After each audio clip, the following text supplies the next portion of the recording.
Hi, I'm Linda, and this is No Frills ASMR.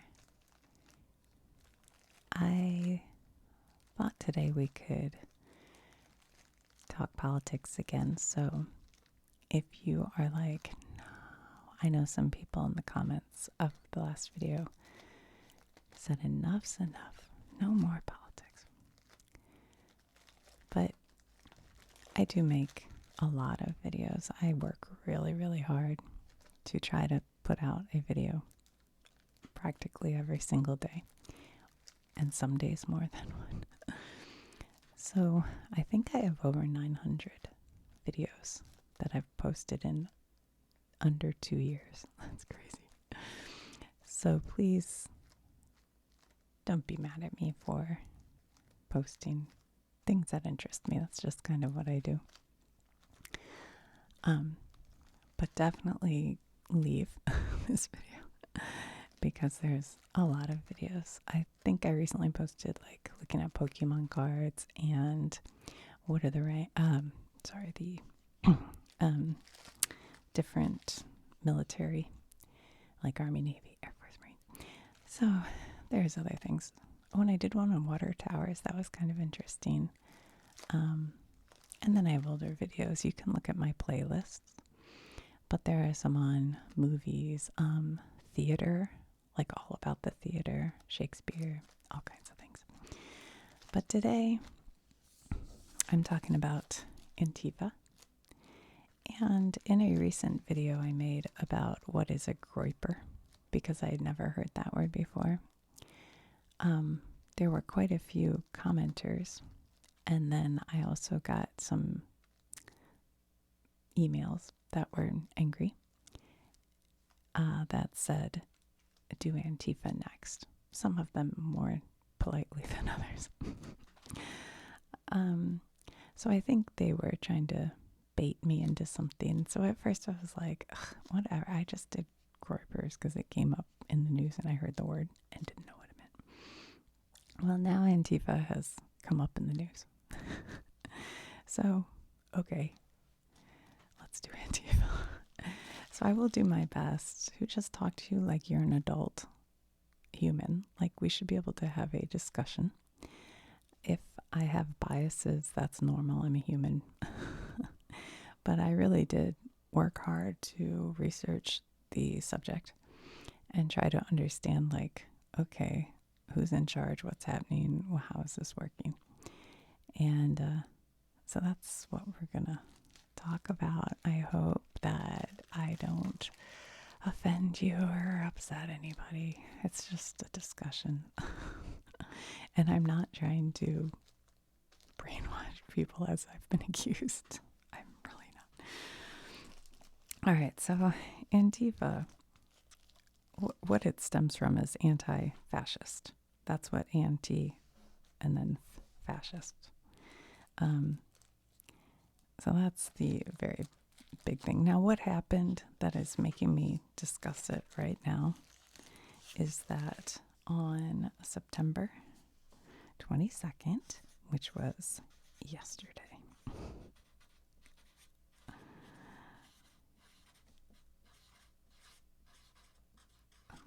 President Donald Trump in the White House issued an order labeling Antifa as a domestic whoops. Sorry. I was like, that doesn't look right. Oh my God. You try talking. Domestic terrorist organization.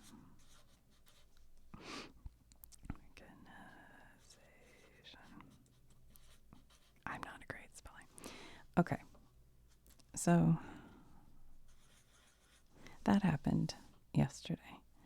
And so then I got even more comments saying, it's funny that you say you don't want to do Antifa, but it's been labeled as a domestic terrorist organization. So then I was like, okay, I guess I better look this up and try to understand it. So for the government to label a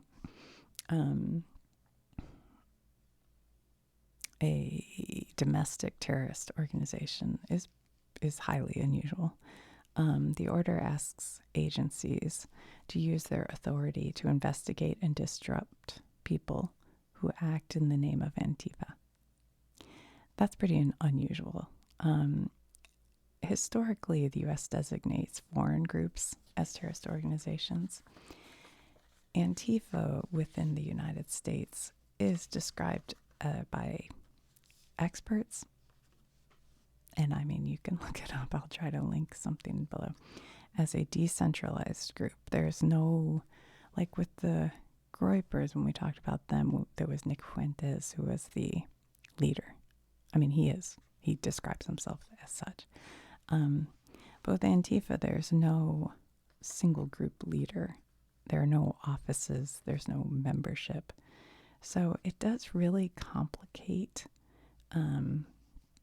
labeling it as a domestic terrorist organization and allowing authorities to investigate and disrupt people who act in the name of Antifa. So we'll just talk about a little bit about Antifa history, kind of. It goes way back, really, but in the U.S., it's sort of a broad network of people with anti-fascist tendencies. It includes people and small local groups who oppose fascism, white supremacy, racist organizing. Some people might organize protests, do community defense, that kind of thing, but there's no central command for it. And that's not to say that there isn't groups that get together, but we'll talk in a minute about how that happens, how this happens. Okay. So the roots of it go back to 1930s in Europe. There were a lot of anti-fascist groups, and in the U.S. too, actually. And that was the beginning of the anti-fascist movement. And then in the 1970s, you had a lot of anti-war protests, like the Kent State situation. A lot of student organizations, a lot of things against Vietnam, things like that. And then also during the late 70s and the 1980s, that's when you had the whole punk rock movement, like the Dead Kennedys, and other punk bands. Now, of course, there's sort of, well, we'll talk about it in a minute, but a lot of punk rock was anti-government and anti-racist. And they started to do a lot of like what they called signs. That's sort of a bygone thing, but they had sort of like a whole do-it-yourself network of anti-government and anti-racist stuff going on. And then there was also a lot of hardcore movement that came with that also. And there is two sides to this. There's also the skinhead side, and then there's the punk hardcore that were clashing a lot. And then also in the 80s and 90s. What? There was like a lot of anti-racist, anti-fascist street defense. And they often were, they called themselves the Anti-Racist Action Group, the ARA. And they would fight neo-Nazi skinhead kind of stuff. You'd read about that back then. But then more like contemporary to now. You started to have groups like Occupy Wall Street, which I don't know how many of you remember. They camped out on Wall Street. Black Lives Matter groups. And a lot of this really took off during the COVID era when people were home and on social media. So then social media organizing became a thing, and you got the, anti-police brutality groups, group, you know, in Seattle, or was it Portland? One of those. So that's kind of the more contemporary. And that kind of bleeds into the Antifa. Like I said, there's no central figurehead for Antifa. It's really organized through social networking. And a lot of different things can end up being labeled as Antifa. I'm going to tell you just a personal story that was wild. To me, was wild. As soon as the riots of, I shouldn't call them riot, whatever you want to say, January 6th was at the Capitol building, there were a lot of different reactionary things that happened.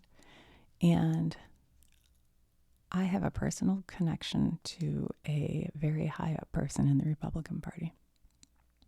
And within moments, I mean within an hour, that person sent a text that said, "This is Antifa. They are just posing as these people to create this." And I thought that was wild. And then within no time, that became part of the dialogue that was going out. Even though later that doesn't seem to be true, but you still hear that sometimes. I don't know. It's interesting. I don't know. Okay. But anyway, so Antifa, it's like has very loose networking.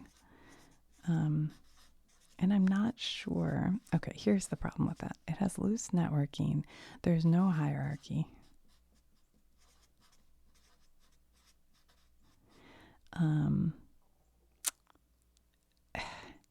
And so for the government to label it a domestic terrorist organization, and in that order, it asks agencies to use their authority to investigate and disrupt people who act in the name of Antifa.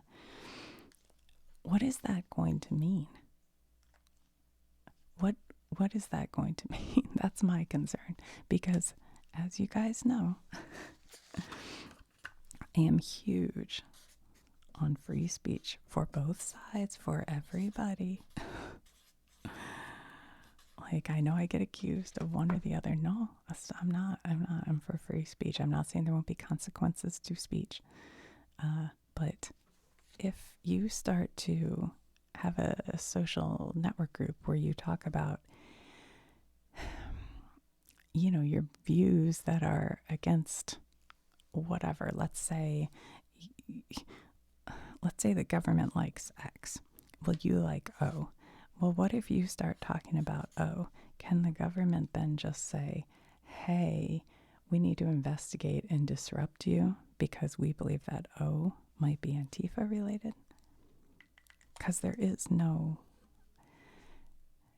Do you see what I'm saying? Do you see the concern I have here? That would be my concern with this. Now we'll see if... I don't know. We'll see what happens with it. But yeah,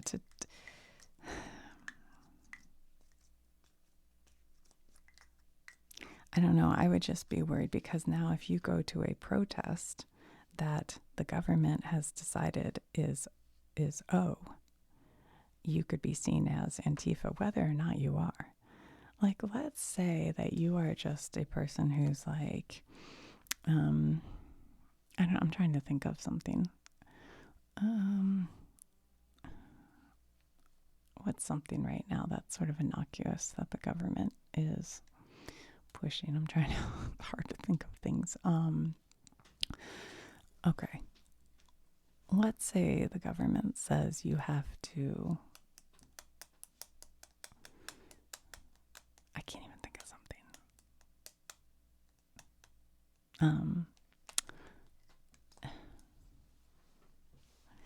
That you have to not, this isn't happening. This is pretend. This is pretend world. Okay, this is pretend world. Let's say the government says you have to take vitamin R, which isn't real. Okay, and you're like, but I don't take vitamin R because of whatever. And I'm going to go to a protest because I just want the world to know and the government to know and my senator and my people in my town to know that I shouldn't have to take vitamin R. Well, then the government could see that as, well, you're part of this then. You're part of this. Do you see what I'm saying? And then now, because it's a domestic terrorist organization that isn't networked, anything could be seen as that. That's my concern. That's my personal concern. So I don't know. I know a lot of people are going to feel differently about that. I was thinking about these kind of groups, and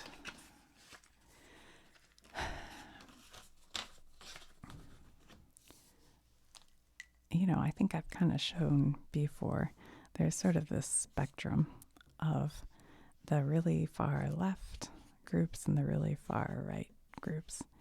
And I really believe that most of us are right here. And the people who come at me in the comments are probably one of these. And I don't know, we have to try to keep talking like adults to each other and really thinking about these things more carefully. Because if you take away the rights of one person, you take away your own right too. You just remember that, So like way over here on the left, you've got your Communist Party USA, I suppose,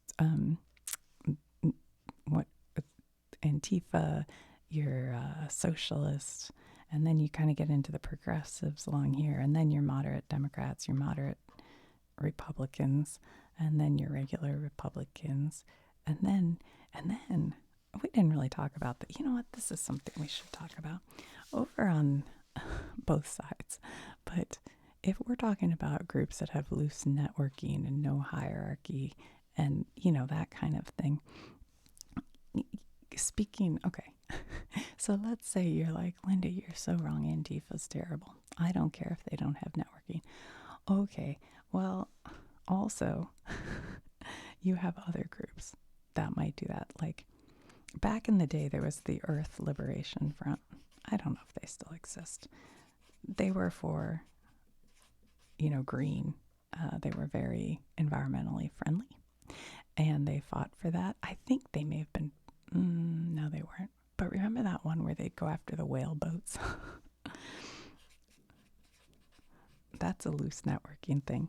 You've got your Boogaloo boys, who I don't know if they're still around, but I remember it so clearly because my son happens to be in the world of all this. And they all wear their, Hawaiian shirts. That's how they know each other. So I would put them just a little out here. They're not too far. They're not too far over. But still, if you do this here, then you're doing it here. Then the other side could use it against you sometime. You know what I'm saying? Like, so over here you have your 3%ers. I can't write anymore. They have all the Roman numerals, percenters. That's kind of their whole thing. If you see that, you'll see stickers a lot of times. You've got the Oath Keepers. Well, of course, the Proud Boys. I mean, imagine if it turns the other way and just having a sticker on your car is going to get you investigated by the government. I mean, or wearing a Fred Perry polo shirt. That was the Proud Boys. Or your Black Lives Matter, or your, I don't know, see all these groups. Oh, how about the No Kings people? That could get you in trouble. See, we just have to be really careful. We have to really pay attention to what's going on. That's all I'm saying. Anyway, so I don't know what else to say about Antifa. If you're worried about it, I would say to most people aren't going to encounter Antifa directly. It's, as far as I know, it's not like a nationwide threat in the United States. If you care about protest safety, I'd focus on confirmed incidents and kind of try to watch what you're looking at on your social feeds. I would be careful, as both sides, listening to pundits who make money off of saying outrageous things on either side, or videos that could be AI manipulated or deep fakes that could show outrageous things. Yeah, I would just try to keep your head about you. Remember that political scapegoating is used on both sides since the beginning of time. And if they can scare you or make you think the other side's up to no good, they will. They will. But most people, most sane human people, and this is like, I would bet at least 80%, I hope it's more, but of the country is right here in this sweet little center portion, just trying to live their life, just trying to take care of their family, do the best they can, love each other, care about each other, don't really want all this stuff going on, but will stand up for what they believe they should stand up for.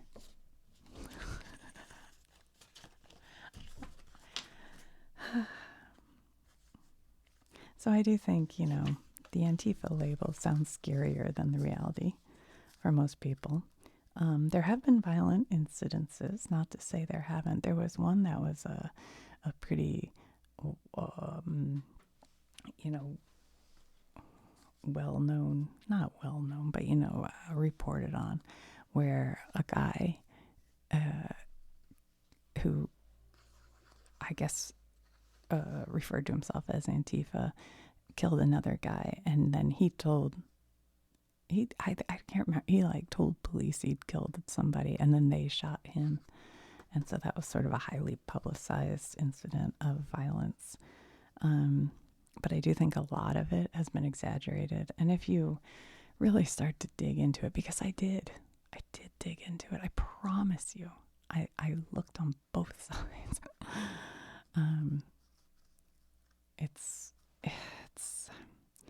I mean, there have been some violent incidents from people who are calling themselves Antifa, but national security experts still point to far right groups as the larger organization organized threat.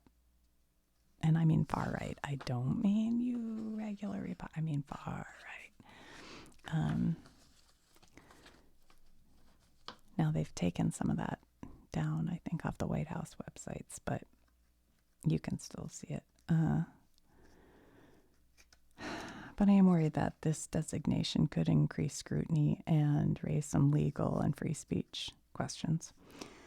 But I don't pretend to have all or any of the answers, and I invite you to look it up yourself and see what you can figure out. So there's that.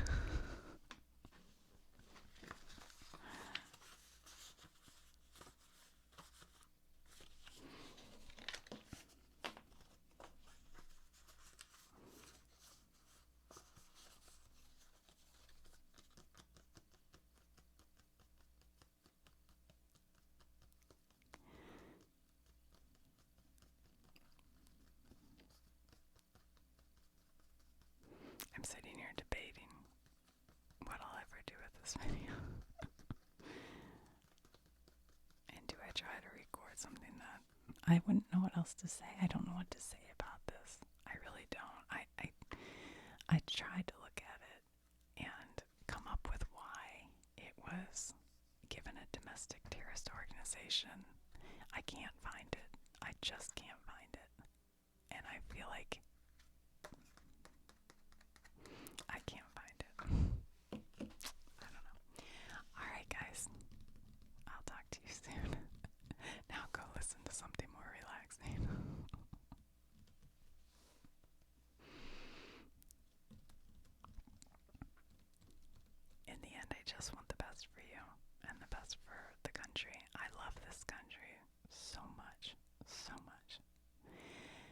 I just want the